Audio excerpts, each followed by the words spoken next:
আসসালামু আলাইকুম প্রিয় ভাই এবং বোনেদের।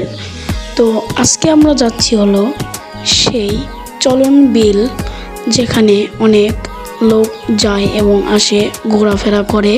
তো আজকে আমরা যাচ্ছি হলো তিসিখালি মাজার দেখতে। তো আজকের ভিডিওর মূল উদ্দেশ্য হলো তিসিখালি মাজারে আমরা কি করলাম, চলন বিল গিয়ে আমরা কি করলাম সেটা তুলে ধরার চেষ্টা করব। তো আপনারা ভিডিওটি দেখুন। তুমি আছো কি মিশে নিঃশ্বাসে মনের ঘরে। তো দেখতে দেখতে চলে এলাম সেই চলন বিল। এই যে সেই চলন বিল গেট। তো এখান দিয়েই আমরা ঢুকলাম। তো ঢোকার পর দেখুন কি সুন্দর প্রকৃতি এবং কি সুন্দর একটি রাস্তা। এই রাস্তা দিয়ে কিন্তু আমরা যাচ্ছি সেই চলন বিল। তো দেখতে থাকুন।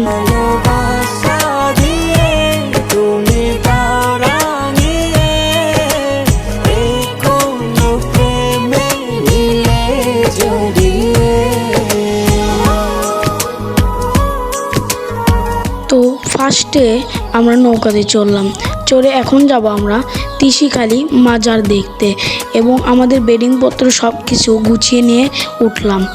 তো দেখুন নৌকাটা কত সুন্দর, এবং বাইরে অনেক নৌকা রাখা ছিল, মানে আমিও ছিলাম। দেখুন এখন আমি বাইরে যাব। এই যে দেখুন কত নৌকা এবং কত মানুষ। এটাই সেই চলন বিল।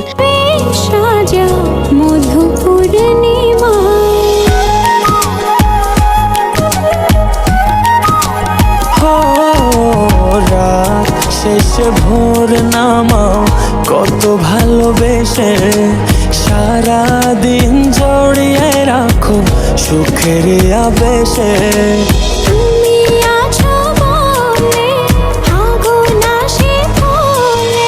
মনের ঘরে যতন করে তোমায় রেখেছি আপন করে। ভালোবাসা দিয়ে তুমি দাও রাঙিয়ে, এই কোন প্রেমে দিলে জড়িয়ে। তো দেখতে দেখতে আমরা সেই তিসিখালি মাজারে চলে এলাম। তো দেখুন তিসিখালি মাজার, এখানে অনেক কিছুই আছে, মানে রান্না করার জন্য জায়গা আছে, তারপর আপনার নৌকার ঘাট আছে, এই যে রান্না করতেছে, তারপরে এই যে দেখুন কত কিছু, আরও অনেক কিছু আছে এখানে। এই যে তিসিখালি মাজার, এই যে মানে দেখুন মেয়েরাও এসেছে, ছেলেরাও এসেছে, মানে সবাই মিলেমিশে এখানে এসেছে। তো আজকের দেখুন সেই তিসিখালি মাজার। এই যে দেখুন এখানে একটি গাছ আছে, গাছের নিচে তো কি যেন রেখেছে, এখানে কি যেন করে, সুতা বাঁধা আছে। তো আমি ঠিক জানি না, ঠিক আছে, মানে প্রথমবার গেছিলাম তো আমি জানি না। এই যে তার পাশে একটি কাঠের যন্ত্র বানিয়ে রেখেছে। তার বাম পাশেই দেখুন মানে একজনের কবর, মানে উদ্দিনের কবর।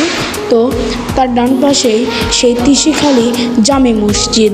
তো এখানে সেই তিসিখালি মসজিদ বলা হয়। তো এই যে দেখুন, এই যে এখানে অনেক মানুষই মানে রান্না করছে। তো এখানে অনেকটি মানে এই সাইডে আমাদের মানে কোটা বাছা হচ্ছে। তো এই যে দেখুন অনেকটি হাঁসের মানে রান্না হচ্ছে। তো এই যে দেখুন কতটি মানে মানুষজন, অনেক মানুষজন। তো এই যে এই পাশেই হচ্ছে আমাদের রান্না, মানে এখানে আমাদের। তো ঘুরে ফিরে আসার পর আমরা যখন গ্যারেজের ভিতর থেকে গাড়িটা আনতে যাবে ড্রাইভার, তখন সেই গাড়িটা আটকে যায়। তো তারপর আমরা 10 জন মিলে ঠেলাঠেলি করলাম, স্টার্ট দিলাম, তাও সেই গাড়িটা উঠলো না। তো সবাই এখানে বসে আছে, মানে সবাই টায়ার্ড হয়ে গেছে। এই যে সেই গাড়িটা মানে কার ভিতর থুয়ে দিয়েছে। তো আমাদের অবস্থা খারাপ। তো আজকে বিদায়, আসসালামু আলাইকুম।